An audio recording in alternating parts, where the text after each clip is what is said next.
Okay, I'm going to go ahead and get started. Hi, everyone.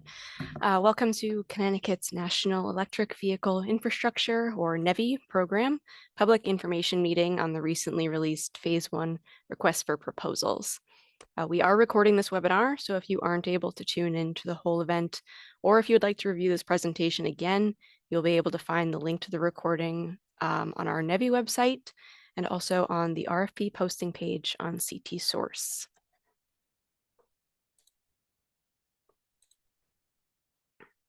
For a couple of housekeeping items. If you have any questions during the webinar, we ask that you please put them in the Zoom question and answer box. If you find that you didn't have time to ask your question, or if you think of a question later on, you can submit those questions via email to our NEVI email address, which is ct-dot-evplanning@ct.gov. We will be posting the written responses to all the questions we received today on our CT NEVI homepage, which is linked right there. We will be making all of the links that we show available in the chat.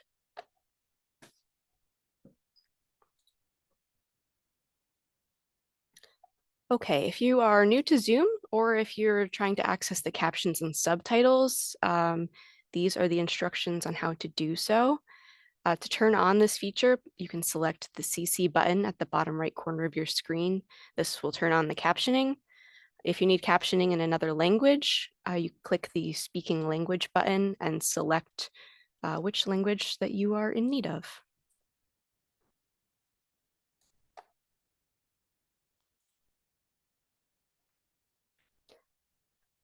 To use the Zoom question and answer function, you will click the Q&A button at the bottom of your Zoom screen. We will answer the questions that we receive at the end of this presentation. If there's anyone that's joining us just by phone, you can dial *9 during the question and answer section at the end of the webinar to raise and lower your hand to ask a question that way.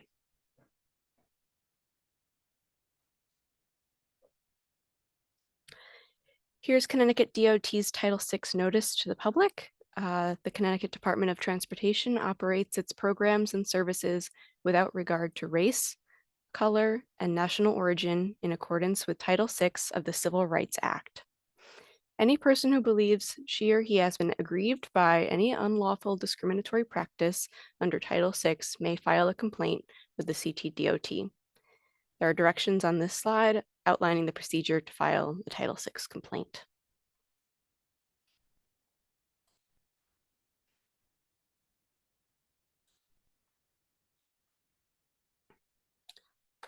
This is the same slide as the previous, but in Spanish. If anyone needs these instructions, I will leave this up on the screen for a few seconds on how to submit a Title VI complaint.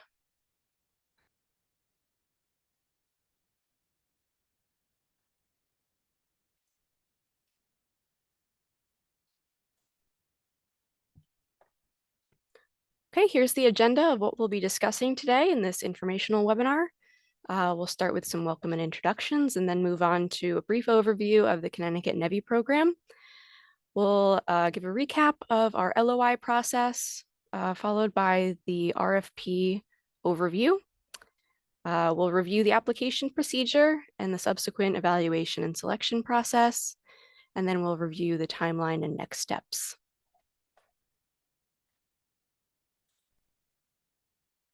My name is Rebecca Andrucci. I'm a transportation planner too in the Sustainability and Resiliency Unit at Connecticut DOT.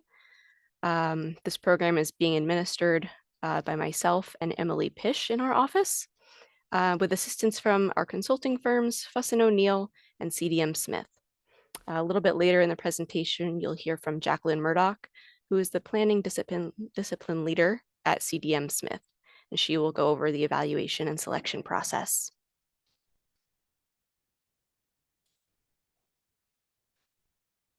So to recap NEVI, the IIJA formula funding gives approximately $52 million to Connecticut over a 5-year timeframe, and Connecticut DOT will be responsible for administering that funding.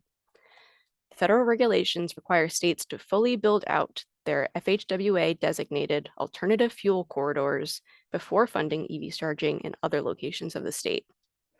With that being a federal requirement, the first phase of Connecticut's NEVI funding supports expanding EV charging stations on private sites along Connecticut's alternative fuel corridors, which consist of roughly 350 miles along I-84, I-91, I-95, and Route 7. Before any of the federal formula funds can be allocated to the state to build out EV infrastructure, the NEVI program also requires each state to submit a deployment plan to the Federal Highway Administration by August 1 of each year. Connecticut's first NEVI plan encompassed fiscal years 22 and 23, and that plan was approved in September of 2022. Connecticut DOT submitted our fiscal year 24 plan to FHWA in August of this year. The fiscal year 24 plan serves as an addendum to Connecticut's previously adopted fiscal year 22 and 23 plan and incorporates actions that have occurred since 2022, as well as outlining our strategy to build out the AFCs in this phase 1 grant solicitation. You can find a copy of this plan on our NEVI plan website, which is linked here. For phase 1 of this program, Connecticut DOT anticipates awarding roughly $15 million to complete the build out of the DC fast charging network along Connecticut's alternative fuel corridors.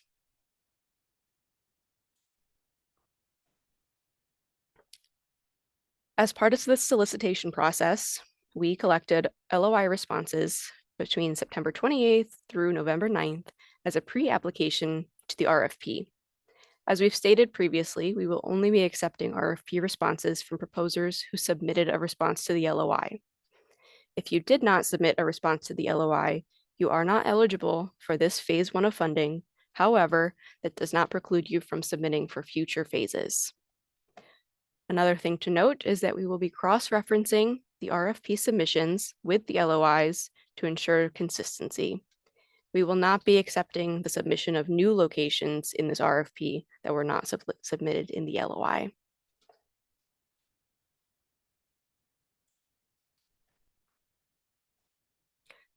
This is a breakdown of how the RFP is organized. Most of this information comes directly from the LOI and not much has changed. Section 1 of the RFP is the program description, which describes NEVI's purpose, lists our priority zones, and reviews the anticipated timeline for project selection. Section 2 contains eligibility information, which defines who the eligible applicants are and what projects are eligible for funding under the federal NEVI requirements. This section also outlines which specific costs are deemed eligible for reimbursement. Section 3 provides an overview of the mandatory technical requirements for projects funded through this program, including operations and maintenance, interoperability, data reporting, customer information, and accessibility, compliance with federal regulations.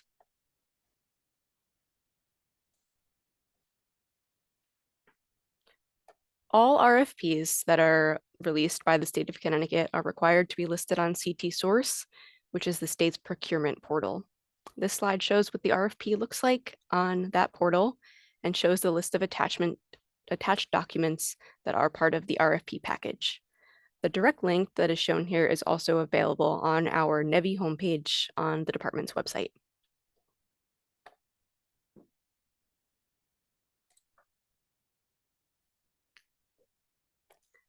The links shown on this slide are resources with instructions on how to create an account on CT Source, which is a requirement to be able to upload your response.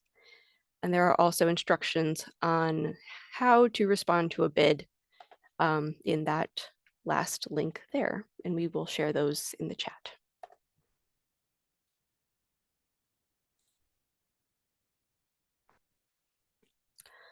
You'll see that there are 4 documents that are posted on the RFP page on CT Source. Besides the RFP itself, there are 3 documents that make up Appendices A and B. Appendix A is the application form and consists of all the materials that we are asking applicants to fill out and submit back to us. Within the application form, you'll be asked to provide your administrative information along with your responses to the initial, core, and bonus criteria.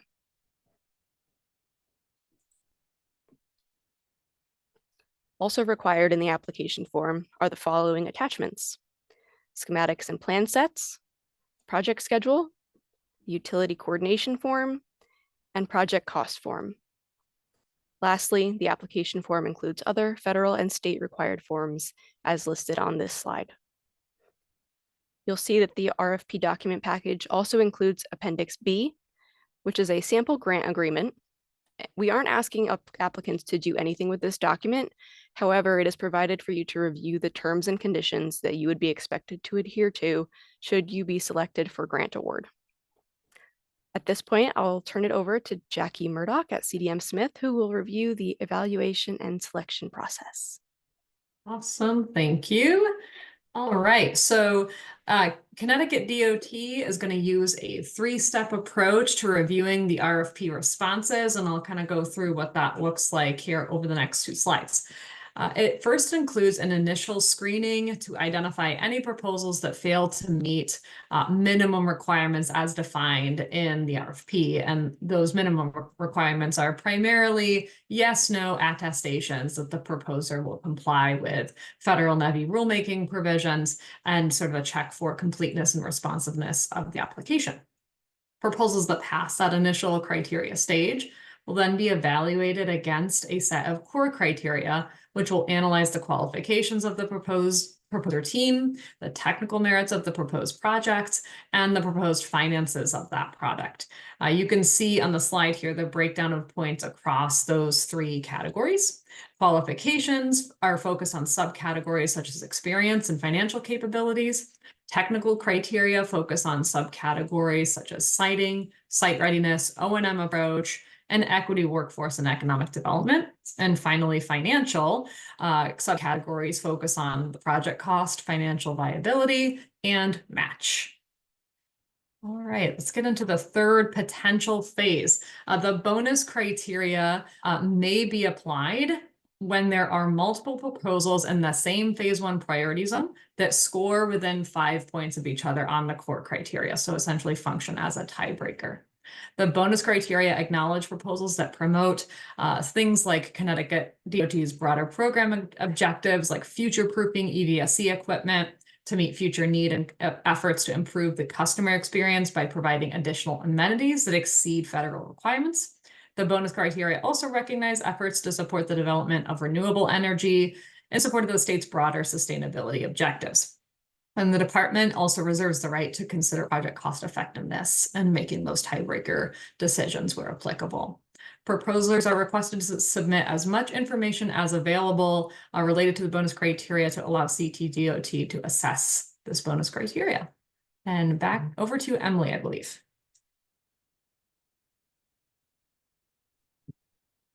All right, good afternoon, everyone. Oh, pardon me, I'm gonna turn my camera on. Good afternoon. Proposals will be evaluated, scored, and then given an initial or provisional ranking against other proposers within the same zone. And we want to be very clear about that. Projects in one zone, for instance, the old Saybrook area of the state, will not be scored against those of, say, Meriden. You'll be only competing against proposals within that same zone that you're applying for. Based on those provisional rankings that we make, we will then advance them, the top screening proposals for further consideration, what we're calling shortlisting. We will attempt to shortlist at least 2 proposals per zone, provided there are enough proposals that meet those minimum qualifications. And even if there's a large difference between the top ranked proposal and the next best, we'll still do that so long as they meet the minimum qualifications.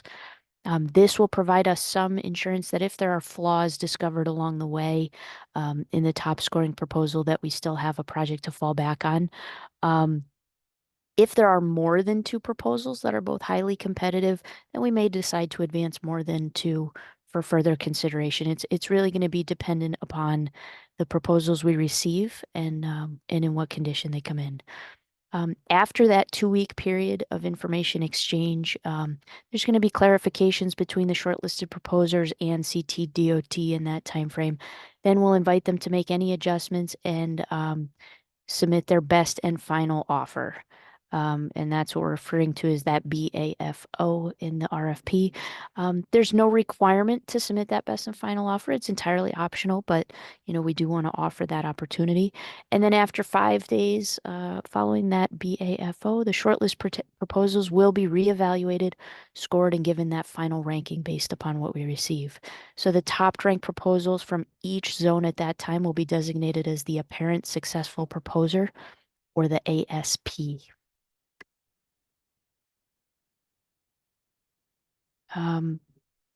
So when we send a conditional award letter to the ASP, or the apparent successful proposal, we will outline in that letter the amounts, the terms, and the conditions of the award, anything that we're approving there that we're trying to move forward.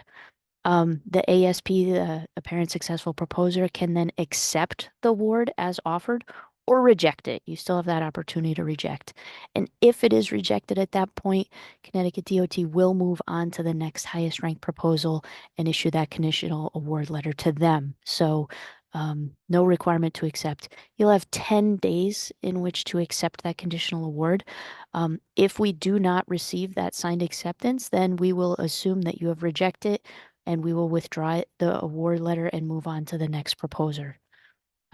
Once the ASP has sent their acceptance back to us here at Connecticut DOT, then it's time to start working on those pre-agreement conditions and entering into a binding contract with us. So we'll prepare that grant agreement modeled after the one that's included in Appendix B of the RFP document, but we will make sure that all the blanks are filled in specific to your project. And then after both parties sign the agreement, after all preconditions are met, whatever they may be for your specific site, then we'll issue that formal written notice to proceed. And this is that critical time mark there, which starts the development activities.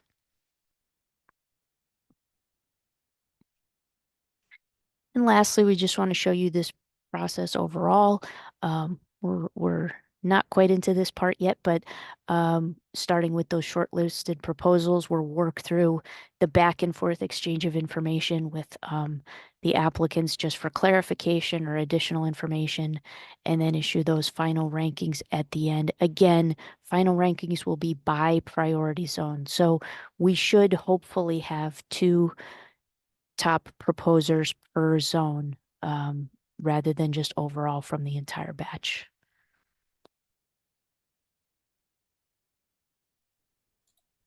Okay, thank you, Emily. On your screen now, you should see our draft timeline of this RFP process.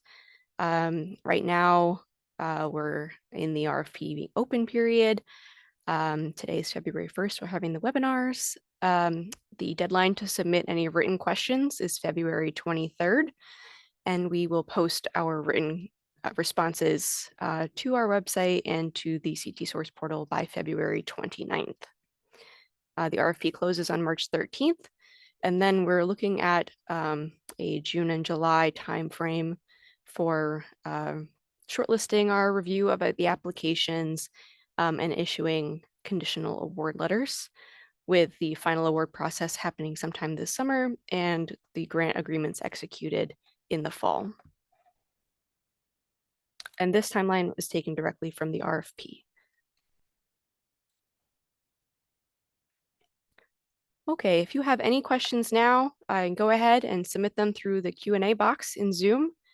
Any questions that we answer orally now will be documented and shared in the written responses that we'll post on our website and on CT Source. If there are any questions that are submitted here but we don't get a chance to answer, we will also be including those in the written response that gets posted.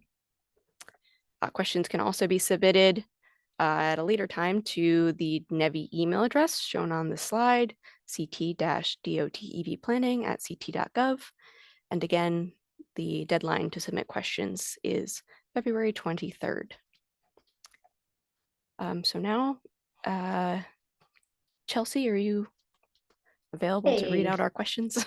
Yes, I am. And all of the questions have been taken from the chat into the Q&A feature. So I will start from the top of the Q&A the Q&A feature. And starting from the top, the first question is, the RFP indicates that costs for the ongoing operation and maintenance of the EVSE are not eligible. Are 5-year warranties invoiced as an upfront expense and eligible cost?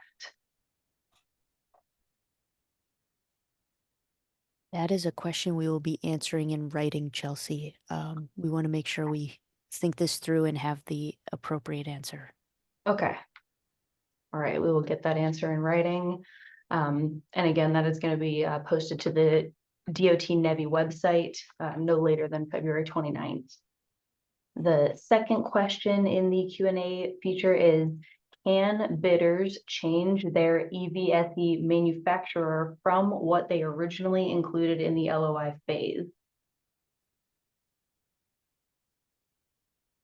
Yes, I don't know that we saw too many indications of what brand would be used for applications in the LOI phase, so that would be possible. As long as it's clearly indicated what you intend to use and your scope matches the configuration of that unit, we will allow that. Okay, thank you, Emily. Sorry to interrupt, just one clarifying point. We indicate that we will post written responses no later than February 29th. It is completely our intention that we will post these responses as we have them. So you will not have to wait until February 29th to get the answers to these questions. Thank you. Thank you, Rebecca.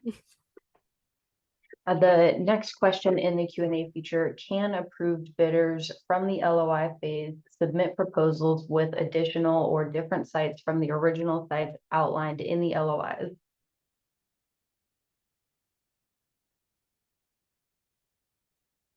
I think we'll have to answer that in writing just to be clear, to ensure that we answer whatever the potential scenarios are, because I think we can foresee a couple different potential pairings of applicants and or locations. Just so to maintain fairness of the process, we'll issue that answer in writing. But as Rebecca said, we will issue that quickly rather than wait till that 29th date. Mm-hmm.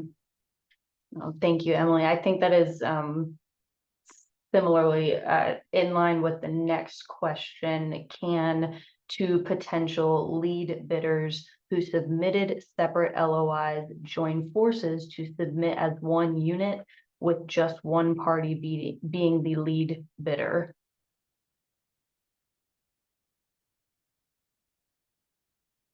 So we'll bundle that with the prior one and Mhm. answer those together in Okay. writing. All right. The next question is, can you please share the floodplain map Connecticut DOT is using?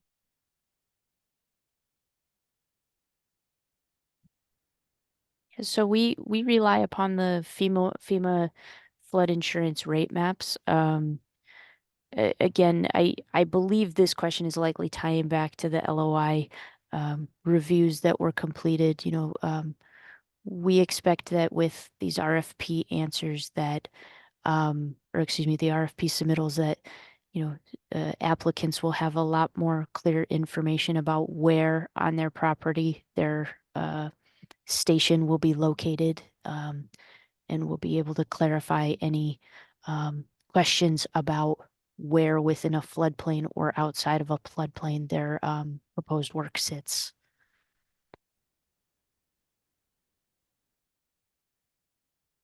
Thank you, Emily. The next question is the letter of credit and or performance bond required at time of grant submittal or prior to award of contract?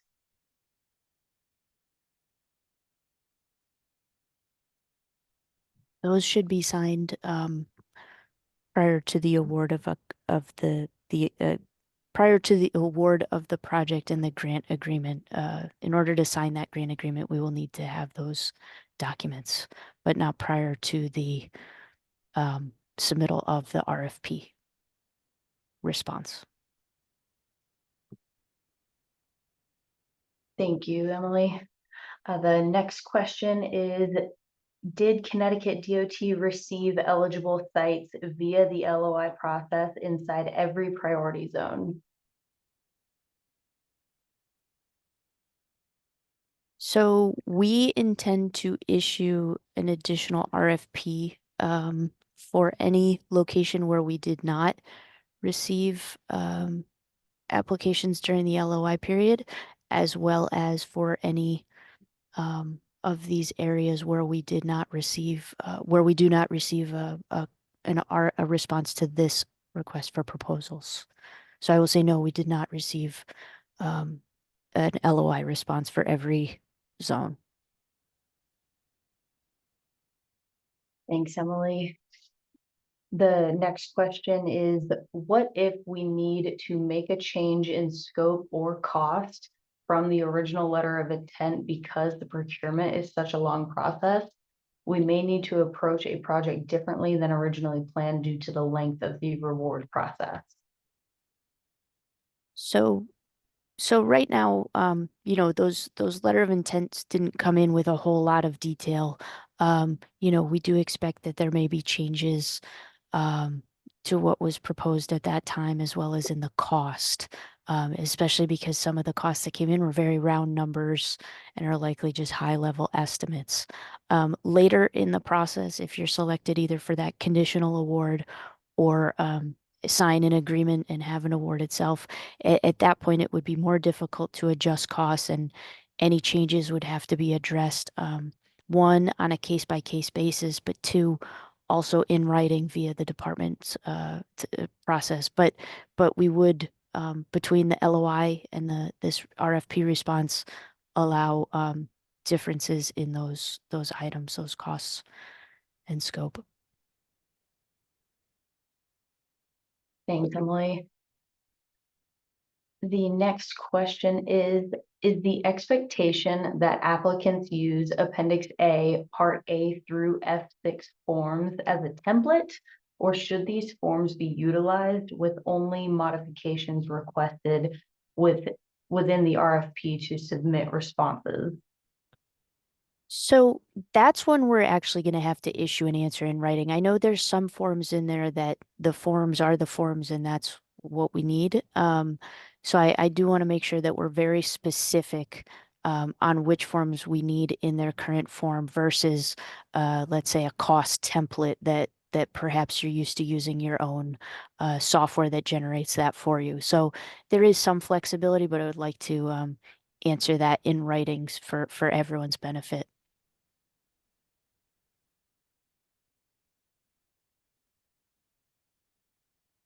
Thank you, Emily. I'm just reading the next, just want to acknowledge the next question in the Q&A feature is essentially the same question. So we will provide that answer in writing. The next question is, will Connecticut DOT be publicly sharing the list of proposers who submitted an LOI and have been selected to proceed to the RFP stage?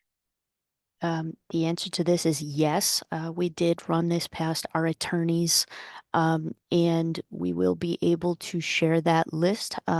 We will be sharing it through our Freedom of Information web page that we will also share the link for. It'll be a part of their Q&A session. This will be the first time the department uses this function, but it's something that our attorneys felt would be the appropriate way to share that. But yes, we will do that and share the link. Thanks, Emily. The next question is, what are the limits to the letter of credit and or performance bond?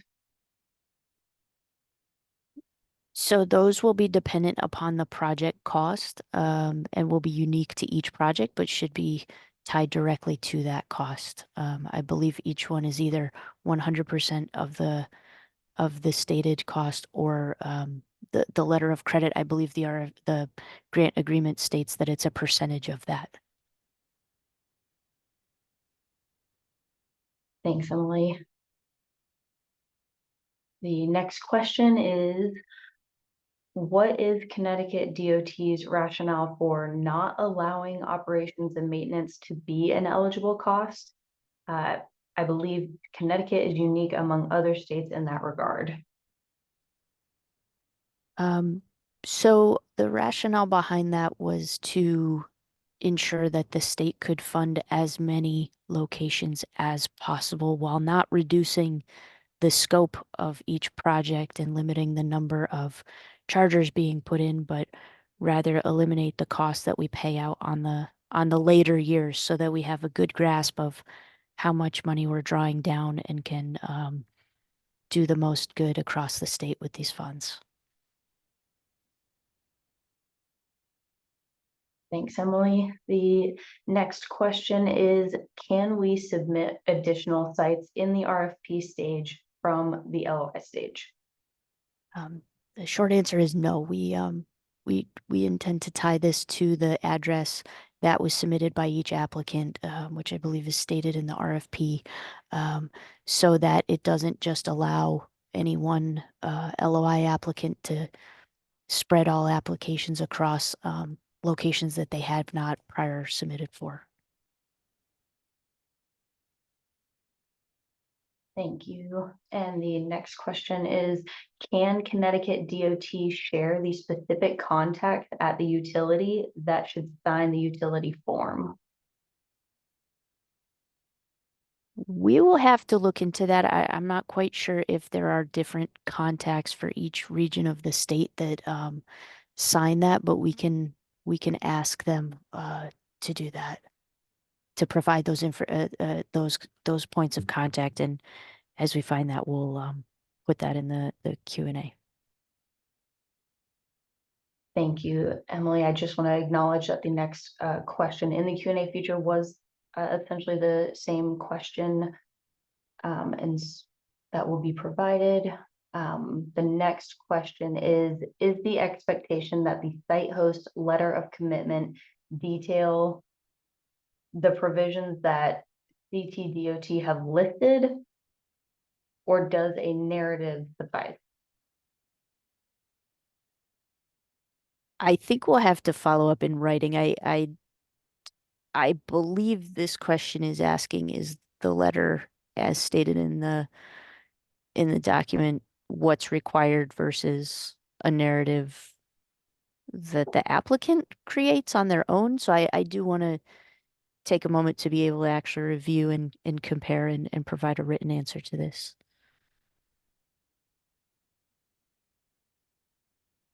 Thanks, Emily. The next question is, letter of credit is stated, but the performance bond percentage is not detailed. Is the expectation that it was 100%? We will provide a written answer to this. I want to ensure that our answer is accurate. Thanks, Emily.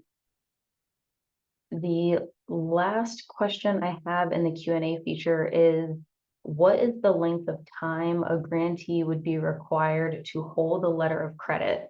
Are grantees able to choose between a letter of credit or performance bond? So I believe in the agreement sample that's provided, the letter of credit timeframe is spelled out throughout the 5-year operation period, and then it would be for that 5 years. As for the grantees able to choose between a letter of credit, I believe these are spelled out as 2 separate items and cannot be interchanged or chosen between. But we'll answer in writing and also confirm that. Thank you, Emily. We do have one additional question that is in the chat. I'll read that aloud. If a location is 0.1, assuming miles, outside of a 1-mile radius of a priority zone, could it potentially be eligible for review in the RFP submission? So anything that is, if I will say there's a slight difference between the priority zone and the 1 drivable mile. We know that the lines in the zone, sometimes, pass through a property or things like that. We don't intend to consider locations outside of a zone. However, we will need to see what comes in. We also do not intend to seek exemptions for this RFP round from the federal government from their drivable mile, because that is a lengthy process that requires us to demonstrate that we have done our due diligence to identify locations. So we would likely use a site that is in a zone prior to going beyond that. Thank you, Emily. I've got one more question that just came into the Q&A feature. It is, will you consider changing the priority zone for Old Saybrook to be one exit over? So I will answer this for all of the zones. If we are not able to find if we do not have a successful proposal for a zone, we will revisit and attempt to either identify a new zone or identify a separate, I'll say, range of zones for one of the alt fuel corridors. It really depends upon the site, so I cannot answer specifically for Old Saybrook as the RFP is open right now. But in general, if we are not able to fund a zone, we will go back to the drawing board and revisit that area to see what would be a better fit. Thank you, Emily. Another question just came into the Q&A feature regarding the site schematic to be submitted. What format should the site schematic be submitted? Is the expectation that it is 11 by 17 or 8.5 by 10? We have not set a requirement for the specifics of the format, but we do need them to be clear and readable, and that may depend upon what you include in your proposal. So we would accept anything in a range that, so long as it's readable and isn't all crammed in for the sake of getting it on a smaller sheet. Thanks, Emily. As of right now, that is all of the questions. I've got one more that just came in to the Q&A feature. Thank you for the response to whether CTDOT will publish the list of LOI submitters that are invited to proceed to the RFP. Will entities need to submit a Freedom of Information Act request to obtain the list? So I believe, and I believe the answer is that you will not have to. This should allow you to just click on the link and access this document via that portal rather than going through the process of submitting the link. We know that while FOIA requests are answered in a timely manner, it certainly adds extra steps. So this would be a way for us to have that available sooner. Thank you, Emily. That was the last question in, I believe, the chat as well as the Q&A feature. That is all we have for now. Great. Thank you all again for joining us today. Let's see, I have this one last slide that just outlines our major deadlines. The RFP submission period will close on March 13th at 5 p.m. If you have any other questions that maybe you didn't get a chance to ask, or anything at all, please send them via email to ct-dot-evplanning@ct.gov by February 23rd, and we will provide as timely a response as possible. So thank you all again for joining us today, and have a great rest of your day.